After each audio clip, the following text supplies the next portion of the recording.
dans ce nouvel entretien de tête-à-tête entre médecins. J'ai le bonheur aujourd'hui d'être en compagnie de Dr. Sophie Desaignes. Bonjour Sophie. Bonjour Chantal. On se connaît, on a fait une partie de notre résidence ensemble, donc on a le défaut, la qualité d'être toutes les deux gynécologues obstétriciennes. Je vais te demander d'écrire un petit peu toutes tes fonctions actuellement là, pour être certaine que les bons titres sont au bon endroit. Donc, je te laisse nous décrire un peu les fonctions que tu occupes actuellement. Bon, je suis gynécologue obstétricienne au CIUS de l'Estrichus, donc au CHUS en fait, là, qui est un centre hospitalier universitaire. Donc, je suis aussi professeure titulaire à la faculté de médecine de l'Université de Sherbrooke. Et j'ai une formation complémentaire là, qu'on appelle communément un fellowship en ménopause, santé de la femme ménopausée, post-ménopause, périménopause. Et donc, ça, c'est mon expertise. Et depuis 6 ans, je suis chef du département d'obstétrique-gynécologie du CIUS de l'Estrichus et directrice du département universitaire au niveau de la faculté de médecine, là, donc du département d'obstétrique-gynécologie. Donc, quand même un parcours professionnel intéressant. Tu es occupée, tu es très, très appréciée aussi dans ton milieu. Puis, tu sais, quand j'ai pensé à toi pour faire cet entretien-là, il y avait plusieurs choses qui me venaient en tête, mais entre autres aussi cette espèce d'engagement-là qu'on a senti très tôt chez toi, là, quand on te côtoyait pendant la résidence et tout. Mais souvent, notre choix d'aller en médecine ou en gynécologie vient d'encore plus loin que ça. Pour toi, est-ce que tu es capable d'essayer de voir qu'est-ce qui faisait que tu te dirigeais vers la médecine quand tu étais plus jeune, ado, au collège? Est-ce qu'il y a quelque chose qui a fait que, tiens, c'est ça, moi, mon choix de carrière plus tard, là? Est-ce qu'il y a un événement? Est-ce qu'il y a des gens qui t'ont influencé davantage? Bien, moi, je viens d'un milieu très modeste. Mon père était bûcheron. Ma mère était maman à la maison avec 4 enfants dans un petit village en périphérie de Sherbrooke, là, 45 minutes. Puis, bien, il n'y a personne qui avait des études universitaires autour de moi. Donc, moi et ma grande sœur, on a été les premières à aller à l'université. Donc, c'est sûr que c'est ce désir-là de faire des études universitaires, il a commencé quand même assez rapidement là, au secondaire. Mais c'est secondaire 3 où là, j'ai dit, moi, je veux être médecin. C'est vraiment en secondaire 3 que j'ai pris cette décision-là. Et après, bien, c'est sûr que j'ai vraiment mis le focus sur les études, au cégep particulièrement. Et qu'est-ce qui m'a fait décider de faire ça? Bien, c'est le médecin de famille du petit village d'à côté, de Sayreville, Dr. Laurie, qui était notre médecin de famille. En fait, c'est lui qui a accouché ma mère des 4 enfants. Donc, le dernier, juste une anecdote, là, pour le dernier enfant, bien, mon père a été chercher le docteur au village d'à côté, puis l'a amené en voiture pour accoucher ma mère. Parce qu'il aimait moins conduire le soir. Il a travaillé vraiment très tard. Et moi, c'est à chaque fois que j'allais le voir, puis qu'il changeait notre vie quand même, tu sais. On avait un problème, on allait le voir, on ressortait, bon, une lacération, c'était réparé. Puis il y avait cet aspect-là de dire, bien, j'aide les gens, je fais vraiment une différence chez les gens. Et c'est clair aussi que j'ai un côté défi très fort. Fait que c'est sûr que quand les gens me disaient « Ouais, médecine, t'es sûr, choisis donc un plan B, tu sais, tu devrais pas aller en telle chose ou en telle chose. » C'est clair qu'ils m'ont aidée.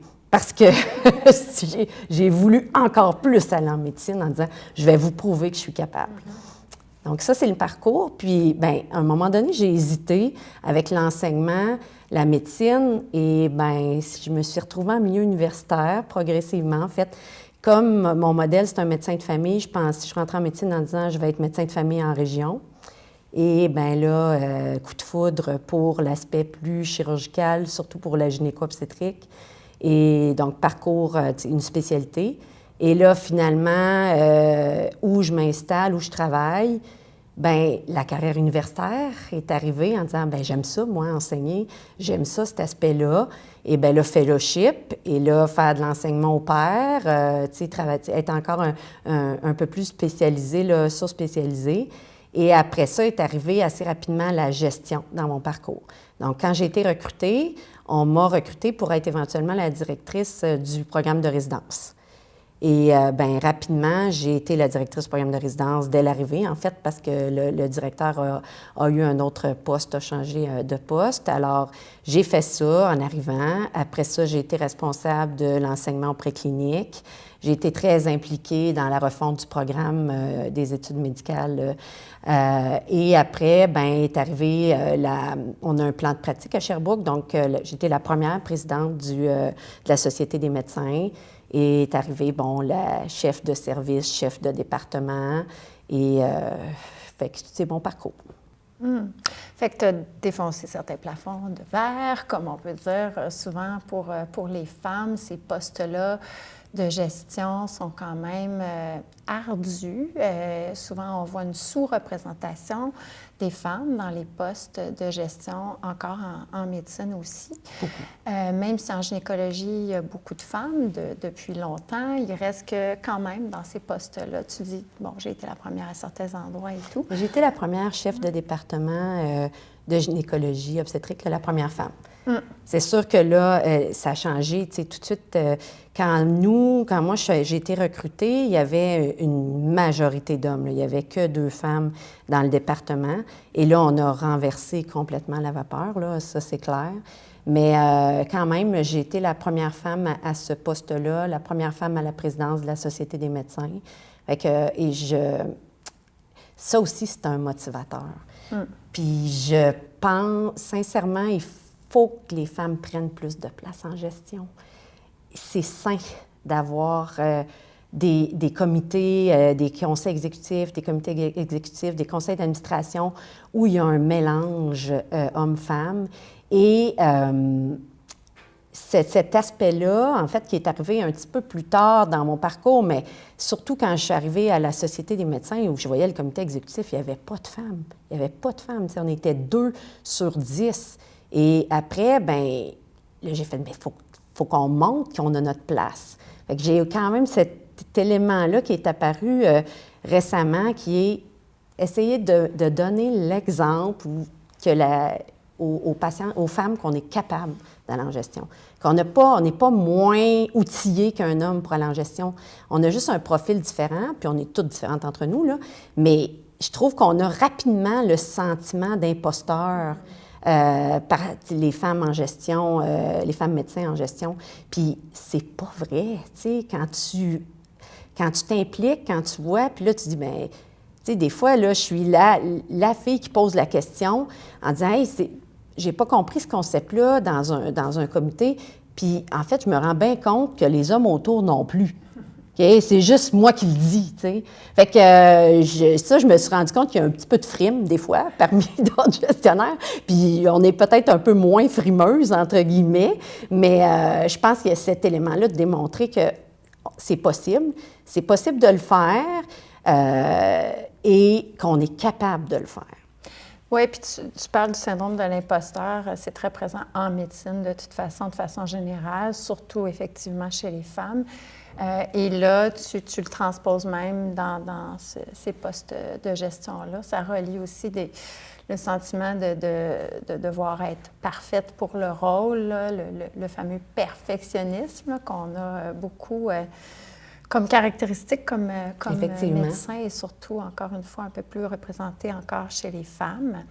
Tu as donné des parties d'explication, mais qu'est-ce que tu penses qui est l'explication? Pourquoi les femmes, justement, hésitent plus, au-delà du syndrome de l'imposteur? Est-ce que tu penses que pour elles, il y a une question d'équilibre travail-vie personnelle qui est encore plus le lot des femmes de devoir mieux gérer ça ou de se l'approprier ou d'avoir la charge cognitive familiale, par exemple? Est-ce que tu penses que ça a un impact? Clairement que ça a un impact. Ça a un impact parce que encore maintenant, c'est la femme qui a le plus gros du fardeau de la famille. Puis ça, je le vois, tu sais, il y a beaucoup de couples médecins. Puis, tu sais, je trouve des fois que la femme s'efface un peu, tu sais, dans le couple pour sa carrière, à des moments précis. Fait que ça, clairement, que les postes de gestion font peur pour la charge de travail. Il y a aussi le fait de, des fois, déplaire. Tu sais, quand tu es gestionnaire, là, c'est des décisions qui ne sont pas faciles. Puis ça, c'est dur, déplaire. Puis c'est une des choses que je trouve le plus difficile, c'est de dire, bien là, dans ce dossier-là, je vais déplaire à quelqu'un. OK? Puis ça, c'est pas facile. Et de vivre des fois avec les critiques, parce qu'il y en a qui sont particulièrement acerbes, c'est pas évident. Puis il faut des fois laisser couler ça, faire une espèce de façade, ou même pas une façade, là, de se faire un peu la couenne dure, là. Puis c'est pas évident de cet aspect-là, Puis quand les gens le voient, ça, qu'on se fait critiquer beaucoup, ça fait peur aussi. Fait que je pense qu'il y a plein d'éléments, là, mais la charge de travail, la charge familiale est encore plus chez la femme. Puis tu parles de, certaines stratégies que tu as dû mettre en place pour justement y arriver, à continuer d'être bien dans ton rôle de gestionnaire. Est-ce qu'il y en a que tu voudrais peut-être nous partager, que tu as réussi à dire, tu as parlé d'un certain prendre un peu de recul, de ne pas prendre les choses trop personnelles aussi, là, par exemple, quand il y a des commentaires, etc., là, de séparer un peu l'action que tu as prise de toi, de ta personne. Est-ce qu'il y en a d'autres que tu peux voir qui t'ont servi avec le temps, certains trucs? Bien, des mentors. Donc, surtout quand on commence un poste, d'avoir des mentors. De ne pas hésiter à aller chercher l'avis des autres, d'être bien entouré aussi de... Bien, moi, j'ai une équipe extraordinaire, là. Mon département, je pense que c'est le meilleur, mais les chefs de service aussi. Puis de ne pas hésiter à partager le fardeau, à consulter des gens autour, des mentors ou des supérieurs. Moi, j'ai mon conjoint aussi, parce que tantôt, je disais la charge familiale, mais moi, j'ai eu la chance d'avoir mon conjoint qui a embarqué 50-50, puis même là, je devrais dire que des fois, il est 75-25 pour certains aspects dans la famille. Fait que Daniel, il a toujours été là pour les enfants. Tu sais, les enfants, le soir, mes enfants, moi, ils appellent leur père. Là, tu sais, c'est leur père qu'il faut qu'elle donner le câlin du soir à ma fille qui est de 13 ans. Là. Mais Daniel, puis il m'a toujours encouragée à y aller, à aller dans ces postes-là. Puis, il m'a, comme il y a des, c'est un administrateur, là, il y a une expérience aussi en gestion, bien, des fois, on partage des défis, puis là, il peut me donner un petit coup de pouce.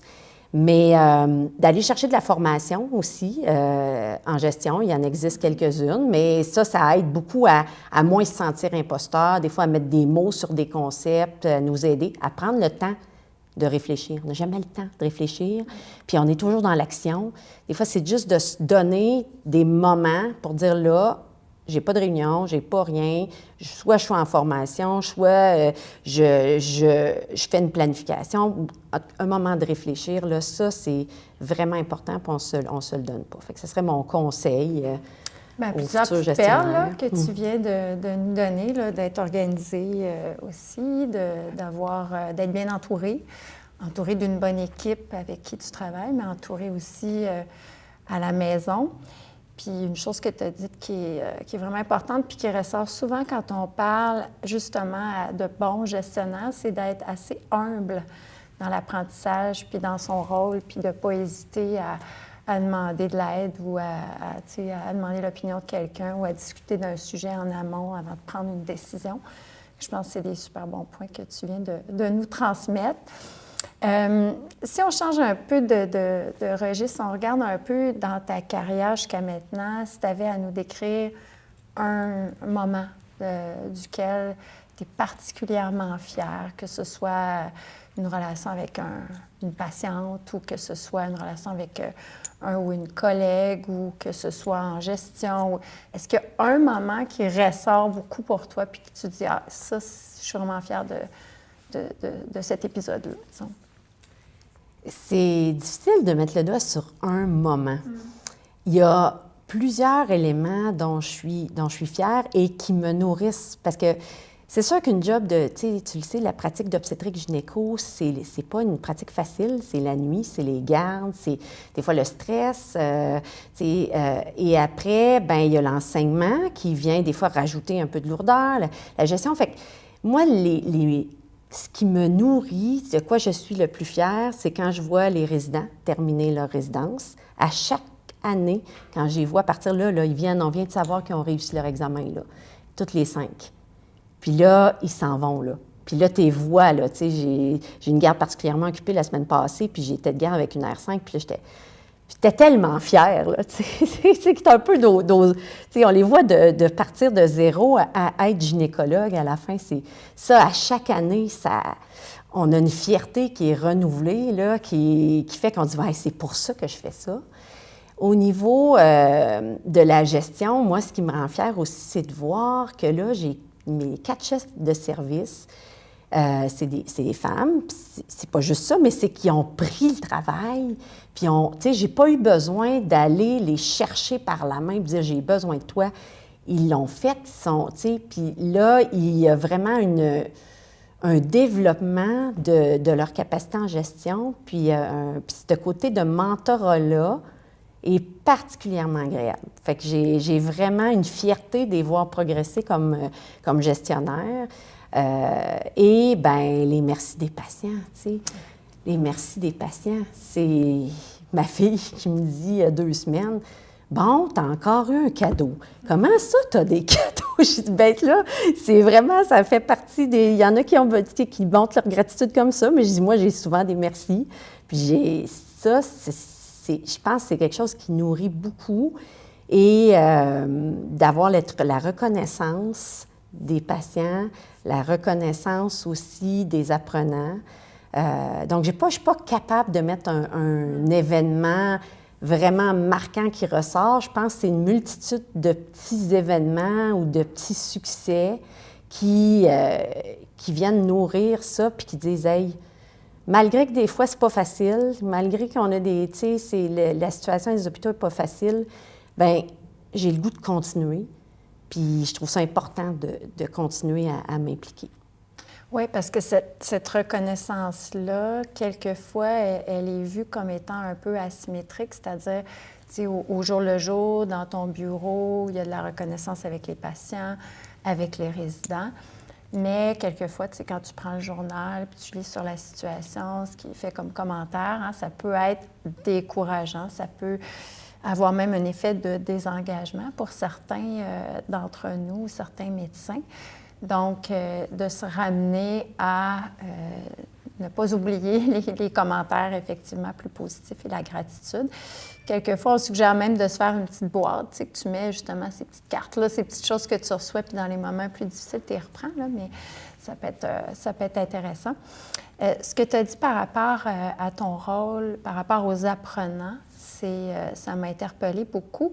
Et est-ce que tu vois qu'il y a un endroit quand même avec les apprenants où il faut mettre des limites dans notre rôle? Tu sais, jusqu'à quel point on peut conseiller un apprenant qui est avec nous? Jusqu'à quel point on peut s'immiscer jusqu'à un certain point pour qu'il aille mieux, pour prendre soin de lui? Est-ce que, autrement dit, tu vois des endroits où tu dois mettre certaines frontières pour que la relation superviseur-apprenant demeure quand même saine, constructive, tu sais, dans un but aussi pédagogique? Est-ce que tu vois qu'il y a une limite qu'il faut mettre ou une frontière ou pas vraiment? En fait, bien, il y en a une de base. Je pense que chacun a son rôle, le rôle d'apprenant, le rôle d'enseignant, de superviseur. Il y a différentes occasions quand on enseigne, là, il y a un peu plus formel, tout ça, où il y a déjà, là, c'est normé, tout ça. Il y a la supervision clinique, où là, c'est clair que ça dépend du niveau de l'apprenant. Pour l'externe, bien, c'est assez clair. On ne le voit pas si longtemps. Il est là.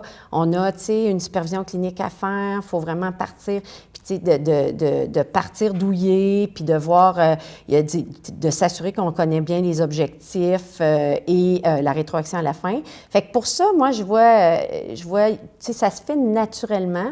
Au niveau des résidents, je dirais qu'il y a... Là, j'ai encore appris récemment avec des plus jeunes collègues des éléments pertinents parce que, en fait, des fois, on ne fait pas si bien notre rôle quand on a l'air d'être au-dessus de nos affaires, puis qu'on ne leur dit pas qu'en dedans, là, ça se fait aller, là.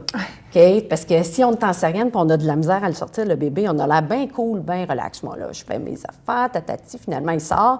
Mais pendant le geste, je te dis que ça, tu sais, c'est ce qui se passe dans ta tête, c'est oh pelaille. OK, là, c'est plus dur que je pensais. Là, ça se fait aller, mais ça paraît pas. Puis, fait que, tu sais, je ne sais pas si je réponds à ta question. C'est sûr que moi, je ne rentre pas beaucoup dans l'aspect très personnel avec les apprenants. Je pense qu'il faut aussi parler de composer avec la vie familiale et de les aider des fois à reconnaître certains moments où tu as besoin de vacances ou tu as besoin de changer un peu ton focus. Ça, je pense que c'est important. On a ce rôle-là à faire particulièrement pour les résidents. Et aussi de ne pas montrer qu'on est toujours au-dessus de nos affaires. Puis elle, Amélie, elle m'a le fait, puis c'était une de mes apprenantes, une résidente avec moi, qui a dit, écoute, quand je suis devenue patron, puis là, j'ai vu que c'était dur, puis je me suis dit, moi, je ne ferai pas comme vous avez fait, de ne pas le montrer, de ne pas le dire après que c'était dur, que j'ai trouvé ça dur.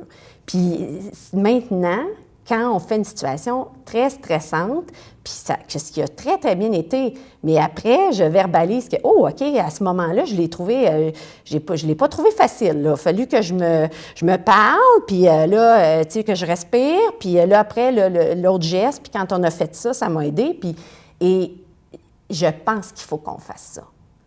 Parce qu'on a l'air tout puissant, les patrons, des fois, là, puis dans le fond, là, ça travaille fort en dedans. Puis si on ne leur dit pas qu'on a trouvé ça dur, quand ils vont commencer leur pratique, ils vont peut-être dire « Hey, finalement, je ne suis pas capable. Mm-hmm.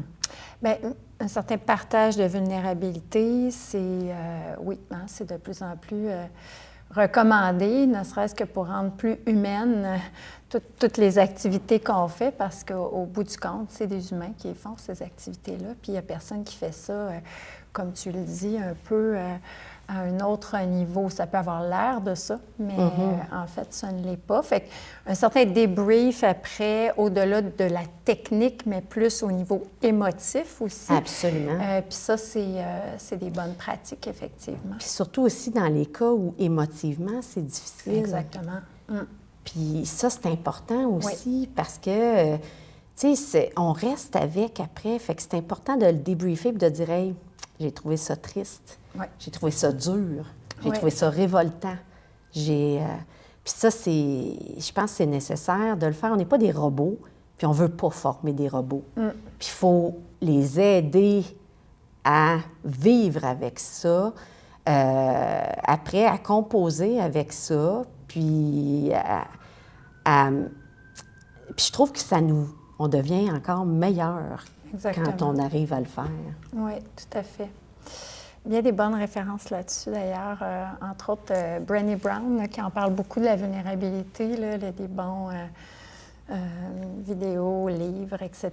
Là, puis on gagne à parler même de nos erreurs, hein, parce que les erreurs sont souvent camouflées, puis, mais en fait, d'en discuter ouvre la porte à ce qu'ils s'en commettent moins. Ça a été bien démontré d'ailleurs, fait que ça peut aussi faire partie des discussions quelquefois. Là, puis ça n'a pas besoin d'être avec tout le monde, avec des groupes plus restreints, par exemple.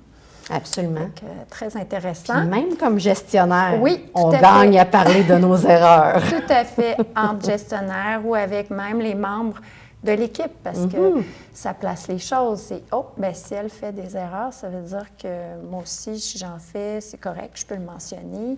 Je ne serai pas... tu sais, tout ce concept-là, c'est la sécurité psychologique au sein des équipes aussi. Fait que ça, c'est un concept très intéressant à introduire dans chacune de nos rencontres, réunions, etc. Puis, Sophie, quand j'ai pensé à toi pour ces entretiens-là, il y avait un événement que je savais que tu avais vécu dans ta vie qui avait été quand même particulièrement difficile pour toi. Puis je me disais, en fait, on se connaît, puis on se connaît plus tant que ça parce qu'on ne s'est pas côtoyé pendant un certain temps, mais je me disais comment elle a métabolisé avec les années cet événement-là, puis c'est quoi qu'est-ce qu'elle en retient, puis comment ça t'a orienté dans le reste de ta pratique parce que tu as perdu ta sœur quand tu étais au début de ta pratique, si je ne me trompe pas. Il y a 13 ans. C'est ça, il y a 13 ans. Oui. Puis, tu étais très proche de ta sœur, tu es encore proche de ses enfants. Je pense que tu es marraine de ses filles. Oui, je suis marraine de sa grande fille, qui d'ailleurs, je dis que je suis grand-ma-tante parce qu'elle a 2 enfants, là, 2 tout petits. Déjà, c'est ça. Mais tu sais, moi, spontanément, ce qui me venait comme questionnement, c'est que des événements comme ça peut faire des fois un peu un ou l'autre, c'est-à-dire soit nous plonger dans... parce que ta sœur est décédée d'un cancer quand même assez fulminant, puis intense comme période et tout. Puis tu commençais dans ce domaine-là, ou en tout cas, ça faisait pas très longtemps. Fait que ça peut avoir l'effet de « Oh, dans quoi je me suis embarquée, moi, la médecine, qui n'a même pas réussi finalement à sauver ma sœur, qui était si jeune, qui a des enfants, l'espèce d'injustice reliée à tout ça. » Ou au contraire, des fois, de dire « Bien, oh, OK, c'est pour ça que je m'implique là-dedans, justement, pour faire une différence éventuellement. Puis peut-être qu'il y en aura de moins en moins des décès gratuits comme ça de gens trop jeunes pour partir avec une vie devant eux. Fait que ça me questionnait à te poser cette question-là un peu. Qu'est-ce que ça a fait pour toi, oui, au niveau personnel, mais aussi au niveau professionnel dans ton futur après, dans ta carrière? Bien, en fait, c'est ça, ma sœur, elle est décédée à 39 ans, il y a 13 ans de ça, d'un cancer de l'estomac. Elle a été malade 10 mois, donc ça a été rapide, c'est un cancer agressif, c'est un cancer découvert tardivement. Elle avait deux filles, une de 11 ans et une de 9 ans. Elles sont 12 ans et 9 ans. Et là, elles sont rendues grandes, c'est 13 ans plus tard. Et c'est sûr que j'ai été aussi une des premières à savoir son diagnostic parce que, dans le fond, si ma sœur avait beaucoup de symptômes digestifs, puis elle a eu plein de prescriptions. Tu sais, on s'entend, là, quand tu es jeune, tu as 38 ans, on ne pense pas à un cancer de l'estomac, c'est pas les patients habituels. Fait qu'elle a eu un problème d'accès pour qu'on dise de diagnostic tardif. Donc, c'est moi, à un moment donné, qui a pris le téléphone, qui a dit, là, ça suffit, il faut qu'elle ait une gastroscopie. Puis, ben là, le gastro-entérologue, il m'a appelé avant qu'elle ait l'éducation du diagnostic. Fait que c'est ça que j'ai été là avec elle aussi au diagnostic. J'étais enceinte à ce moment-là. Ma fille, elle est née 3 mois avant le décès de ma sœur. Fait que ça a fait... ça a été une année qui est encore floue dans ma tête parce que ça a été une année où j'ai accompagné ma sœur dans plusieurs étapes. Et j'étais enceinte et j'ai travaillé énormément à travers tout ça parce que j'ai compensé. Mais oui. Alors, tu sais, c'est fou, quand j'ai regardé mon salaire 2 ans plus tard, j'ai fait « OK, ça, là, c'était une de mes années où j'ai gagné le plus d'argent. » Puis on s'entend qu'il y a une bonne partie de notre salaire qui est payé à l'acte, là. Donc, ça a été... je me suis rendu compte après que j'avais compensé clairement avec plein d'affaires.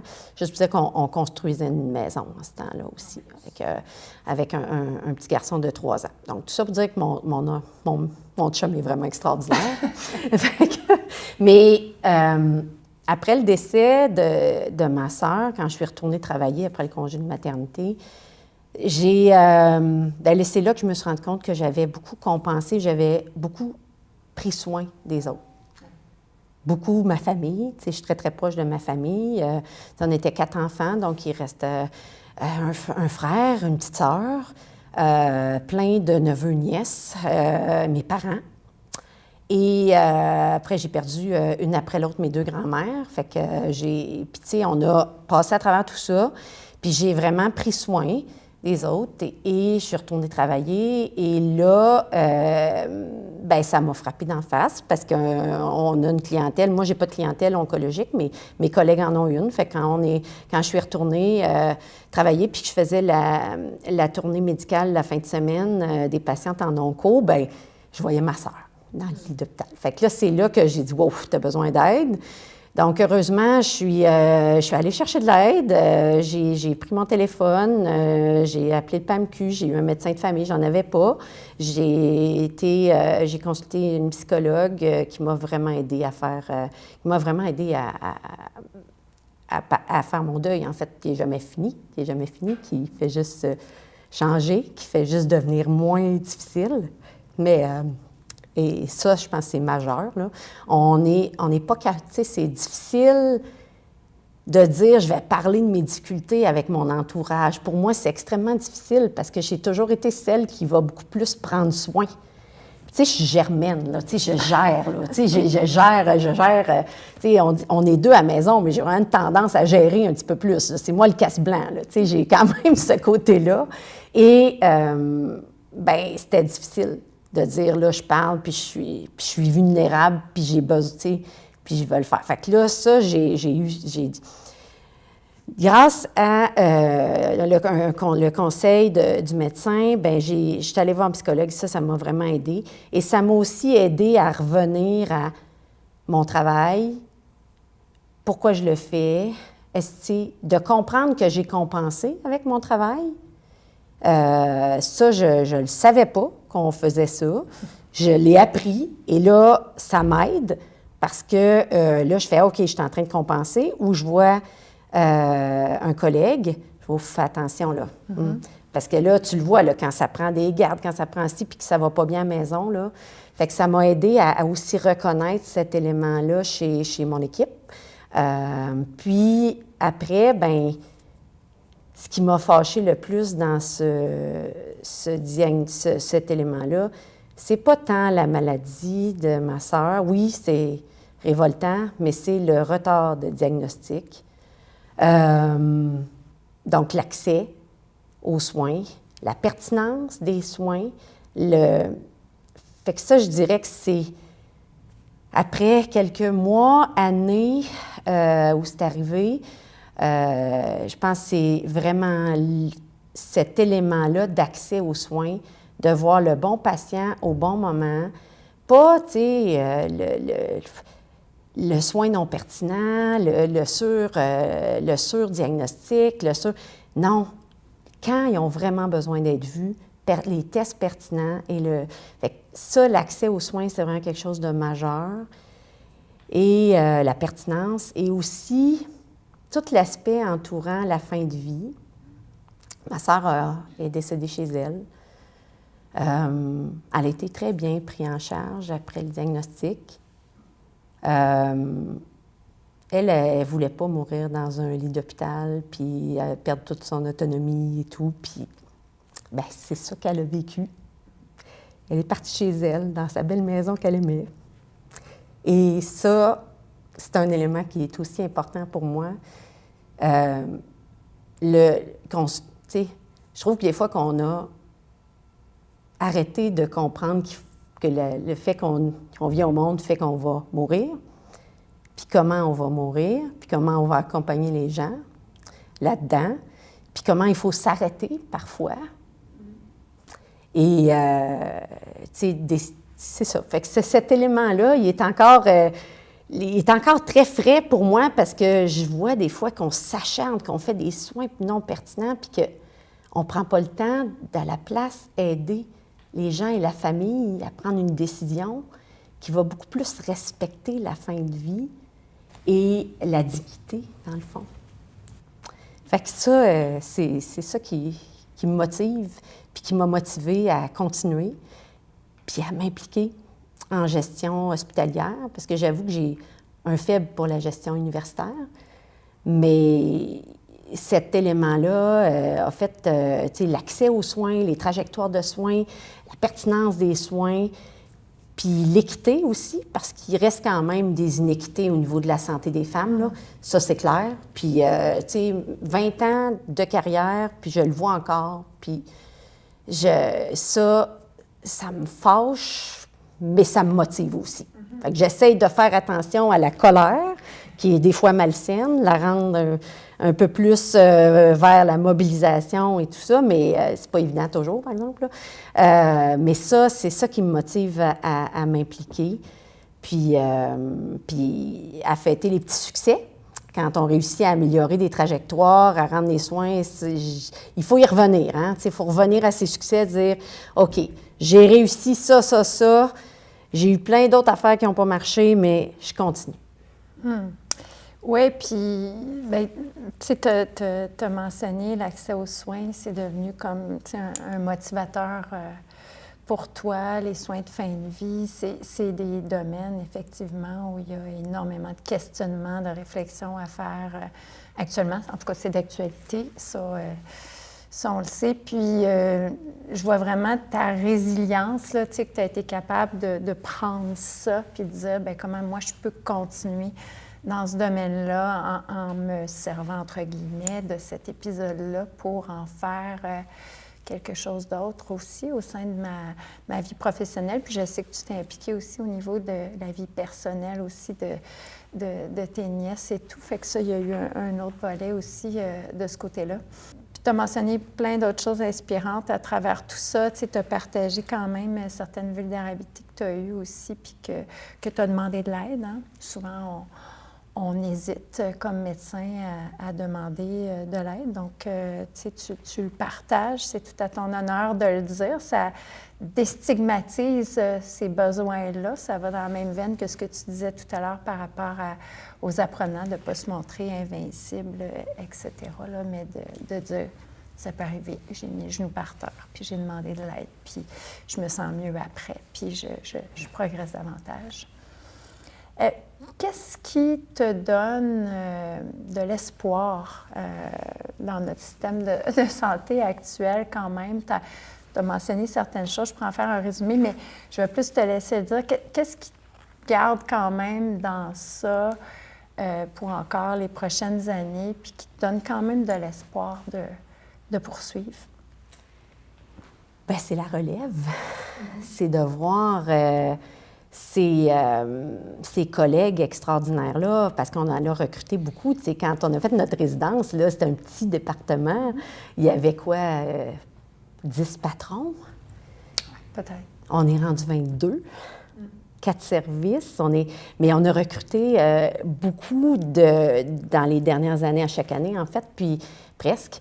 Et c'est de voir ces collègues-là qui arrivent et avec un professionnalisme, avec un désir de donner les meilleurs soins, les soins pertinents, puis qui embarquent quand ils voient la pertinence, puis qu'on met la patiente au cœur de nos actions, ils embarquent ces gens-là et ils travaillent vraiment pour les patients. Et ça, il n'y a rien de plus beau.